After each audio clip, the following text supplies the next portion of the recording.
और चलिए खबरों में आगे बढ़ेंगे। बात लखनऊ की, जहां पर मलिहाबाद में एक प्राचीन मस्जिद मकबरे को पासी समाज की तरफ से महाराजा कंस का किला बताए जाने के बाद यहां पर विवाद खड़ा हो गया। तनाव को देखते हुए पुलिस ने विवादित स्थल पर पासी समाज को सुंदरकांड पाठ और मुस्लिम पक्ष को बकरी ईद की नमाज की अनुमति नहीं दी। क्या है ये पूरा मामला, इस रिपोर्ट में देखिए।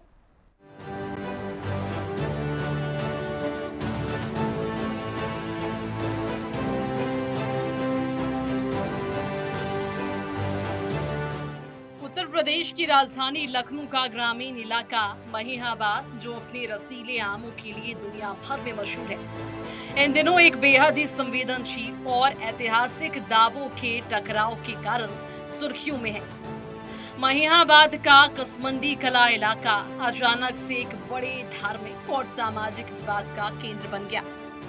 विवाद की वजह है यहाँ पर स्थित एक प्राचीन स्थल, जिसे मुस्लिम समुदाय सदियों पुराना मकबरा और मस्जिद बता रहा है, जबकि स्थानीय पासी समुदाय का दावा है कि उनके पूर्वज महाराजा राजपासी कंस का प्राचीन किला है।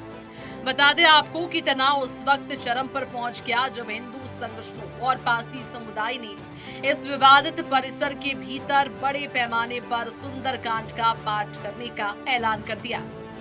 इसके बाद से ही पूरे इलाके में सांप्रदायिक संवेदनशीलता को देखते हुए भारी पुलिस फोर्स की तैनाती करनी पड़ी और पूरा कसमंडी कला छावनी में तब्दील कर दिया गया।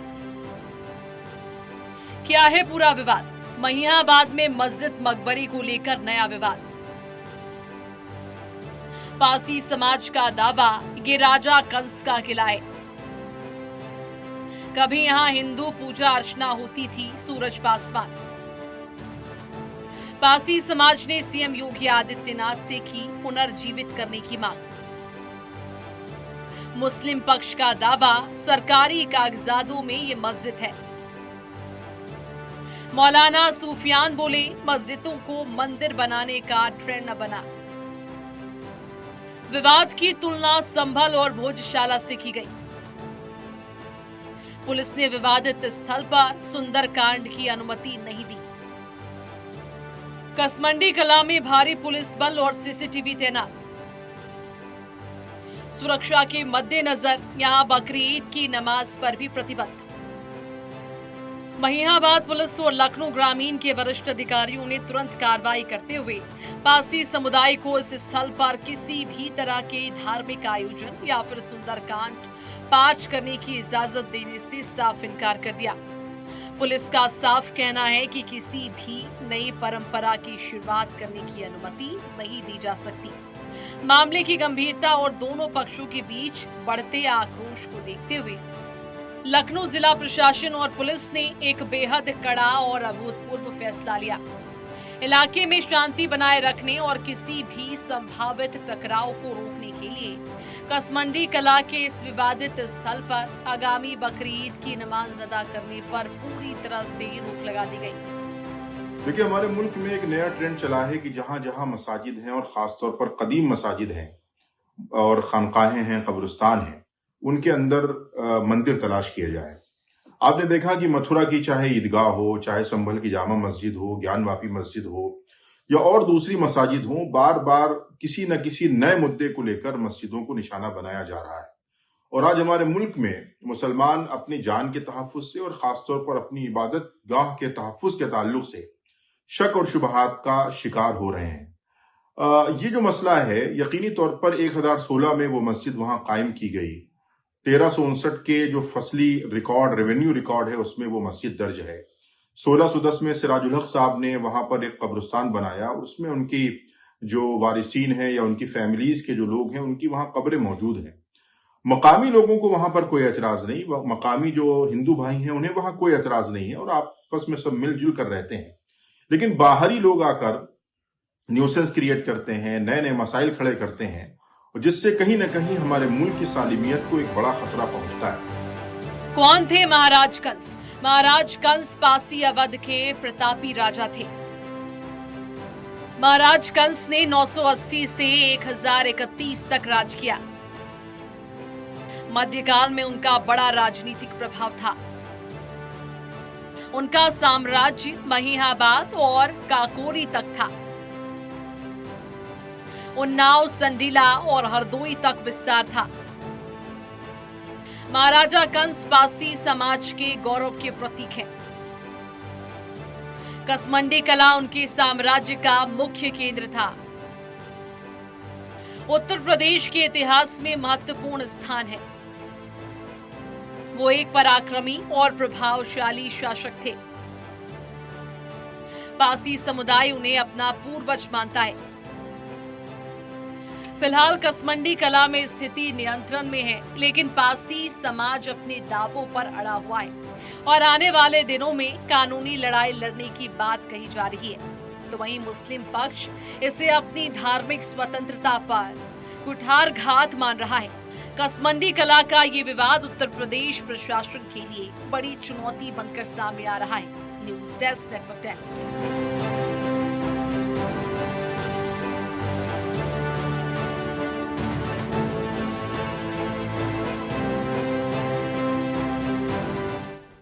और चलिए इसी पूरे मामले पर ज्यादा जानकारी के लिए UP state head Raghavendra Pratap Singh हमारे साथ जुड़ चुके हैं। राघवेंद्र, जिस तरह से मलिहाबाद में मंदिर मस्जिद का मामला जो है वो उत्पन्न हुआ है, इस पूरे मामले को लेकर किस तरह से जांच पड़ताल की जा रही है प्रशासन की ओर से?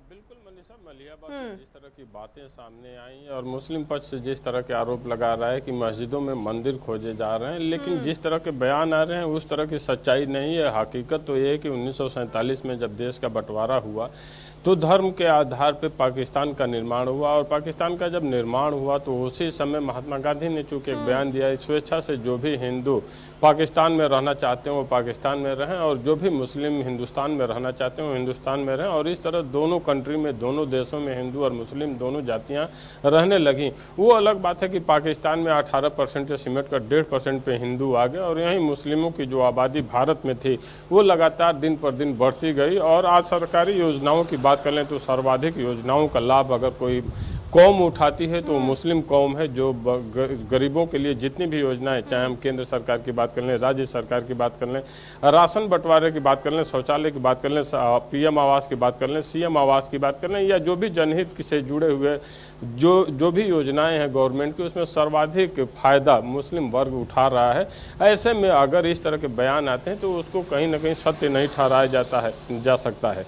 लेकिन जिस तरह बयान है उसके बाद पुलिस ने जिस तरह की कार्रवाई की है और पुलिस का स्पष्ट कहना है कि कहीं पे भी जहां पे विवादित जगह है, चूंकि उत्तर प्रदेश देश का ऐसा राज्य है जहां पे तमाम काशी विश्वनाथ मंदिर की बात कर लें तो वहां पे भी मुस्लिमों को लेकर के विवाद रहा है। इसके अलावा हम मथुरा वृंदावन की बात कर लें तो वहाँ पे भी ईदगाह को लेकर विवाद रहा। अयोध्या राम जन्मभूमि की बात कर लें तो यहाँ भी विवाद रहा। जहाँ पे इस तरह की विवादित चीज़ें हैं वहाँ पे चूंकि योगी आदित्यनाथ खुद ही गोरखनाथ पीठ के एक महंत हैं जो उत्तर प्रदेश के मुख्यमंत्री भी हैं, और जो भी इस तरह की विवादित ज़मीनें हैं या विवादित मस्जिद हैं, मदरसे हैं, वहाँ पे इस तरह की इजाज़त नहीं दी जा रही है कि आप नमाज अदा करें या इस तरह की गतिविधियों को संचालित करें। हालांकि उत्तर प्रदेश में नेपाल बॉर्डर के समीपवर्ती जैसे नो मेंस लैंड एरिया में जिस तरह के अवैध मदरसे और मस्जिदें देखने को मिली, वहाँ जिस तरह की शिक्षा दी जा रही थी उस पर भी कड़ा प्रहार सीएम। और चलिए एक बार फिर से संवाददाता स्टेट हेड राघवेंद्र प्रताप सिंह हमारे साथ जुड़े हुए हैं। राघवेंद्र, जिस तरह से पासी की बात हम कर रहे थे, पासी समुदाय के लोग जो ये दावा कर रहे हैं कि वो मंदिर था, मस्जिद बाद में बनाया गया, इसको लेकर क्या कुछ सबूत मिले हैं? क्या मस्जिद के अंदर से कोई पुरातात्विक या फिर ऐतिहासिक धरोहर?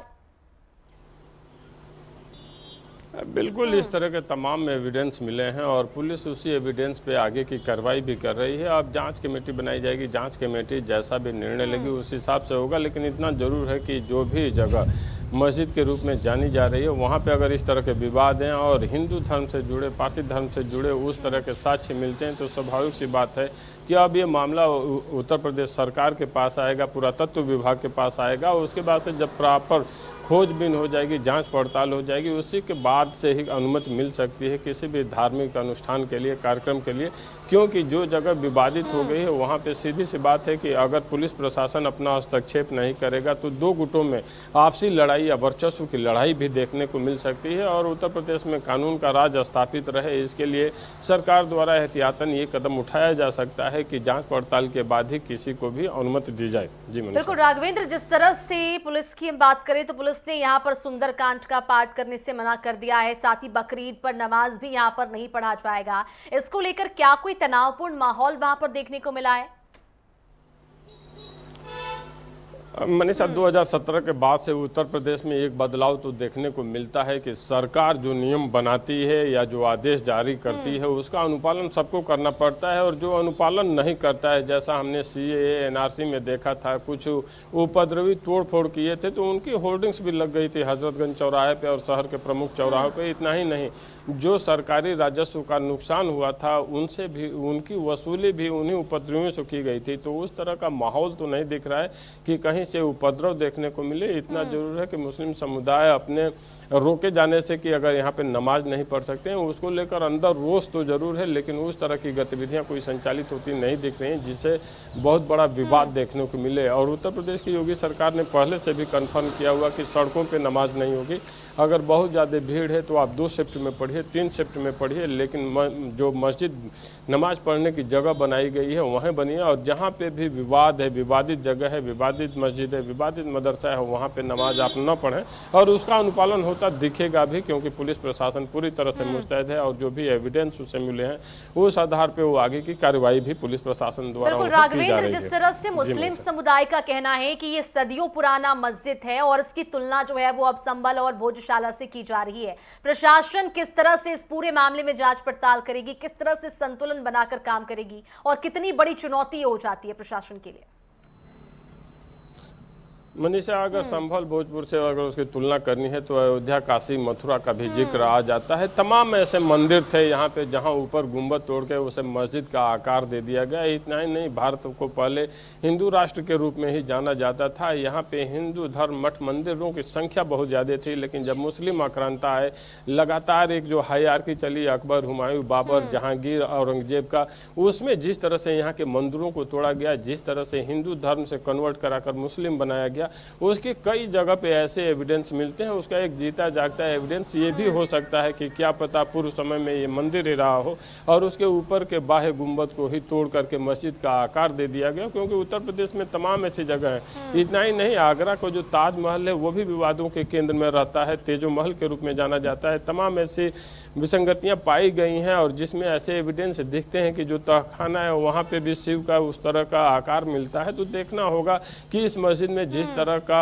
आरोप लग रहा है कि ये मंदिर था, अब जब पुरातत्व विभाग द्वारा इसकी जांच पड़ताल की जाती है तो उसमें क्या निकल कर आता है। लेकिन इस तरह के विवादित तमाम ऐसे मस्जिद हैं जहाँ पे ये आरोप लगते हैं कि पूर्व समय में ये मंदिर रहा, इसके गुंबद को तोड़ करके मस्जिद का आकार दे दिया गया। हालांकि जांच पड़ताल होने के बाद ही कुछ कहा जा सकता है कि क्या सत्यता है, लेकिन इतना जरूर है कि अगर विवाद उठा है तो जरूर कुछ न कुछ इसमें सत्यता होगी। बिल्कुल राघवेंद्र, जिस तरह से ये पूरा मामला सामने आया है, मंदिर में मस्जिद विवाद एक बार फिर से यहाँ पर भी देखने को मिला है। डेमोग्राफी की बात हम करें राघवेंद्र, इस बीच बड़ी खबर हमने दर्शकों को दिखाई, जिस तरह से डेमोग्राफी चेंज पर बात की जा रही थी। डेमोग्राफी चेंज पर हाई लेवल कमेटी का गठन किया गया है। गृह मंत्रालय ने हाई लेवल कमेटी बनाई है और इसमें कई सदस्य भी बनाए गए। इसको लेकर क्या कुछ जानकारी, किस तरह से ये सोर काम करेगा? बिल्कुल मनीषा, देर आए दुरुस्त आए, लेकिन 2014 के बाद से एक ऐसा बदलाव देखने को मिला कि सीमा पार आतंकवादी घटनाओं की बात कर लें या नक्सली घटनाओं की बात कर लें या फिर इंटरनल सिक्योरिटी को लेकर जैसे जिस तरह की आतंकवादी घटनाएं होती थीं या जो भटके हुए नागरिक कह लीजिए कि अपने अधिकारों की मांग करते हुए जिस तरह के आतंकवादी गतिविधियों में लिप्त रहते थे या उपद्रव करते थे, उस पर लगाम लगाने में भारत सरकार पूर्णतः लगभग सफल रही है। आतंकवादी घटनाओं में 90% से 95% के आसपास में कमी लाने में सफलता हुई। तो इतना ही नहीं, जो नक्सली इलाके थे वहाँ पे नक्सलवाद मुक्त होता हुआ भारत देख रहा है। छत्तीसगढ़ की बात कर लें या फिर झारखंड की बात कर लें, बिहार की बात कर लें, जम्मू कश्मीर की बात कर लें, असम की बात कर लें, यहाँ पे नक्सली घटनाओं में 99% के आसपास कमी आई है। और गृह मंत्री ने स्पष्ट रूप से कहा भी था कि आने वाले कुछ ही दिनों में हम नक्सलवाद पे पूर्ण रूप से विराम लगा देंगे। और उसी कड़ी में अब जो डेमोग्राफिकल चेंज की बात आई है, जिस तरह से कमेटी बनाई गई, एक स्वागत योग्य कदम कहा जा सकता है गृह मंत्रालय का, क्योंकि कुछ दिन पहले भी हम लोगों ने देखा था कि किस तरह से नेपाल बॉर्डर के समीपवर्ती उत्तर प्रदेश के महाराजगंज, गोरखपुर, सिद्धार्थनगर, बस्ती, इसके अलावा बलरामपुर, लखीमपुर खीरी, पीलीभीत, इन जनपदों में बहराइच, श्रावस्ती, इन जनपदों में किस तरह से डेमोग्राफिकल चेंज करने के लिए किस तरह से अवैध मदरसे और मस्जिदों में किस तरह की शिक्षा दी जा रही थी। इतना ही नहीं, हम झारखंड की बात कर लें, मध्य प्रदेश की बात कर लें, छत्तीसगढ़ की बात कर लें, बिहार की बात कर लें, जम्मू कश्मीर की, दिल्ली की, हरियाणा की, राजस्थान की, ये तमाम वे राज्य हैं जहां पे डेमोग्राफिकल चेंज करने के लिए खाड़ी देशों से, गल्फ कंट्री से बिल्कुल। फंडिंग तो अब की जा गृह रही थी मंत्रालय और ने तमाम बड़ा वो लोग फैसला थे जो लिया है, online high payment. Level committee गठित की गई है और समिति जो है वो डेमोग्राफी के तहत काम करेगी और इसके लिए कई लोग जो हैं वो इसमें शामिल किए गए हैं। तमाम जानकारी के लिए बहुत शुक्रिया आपका राघवेंद्र।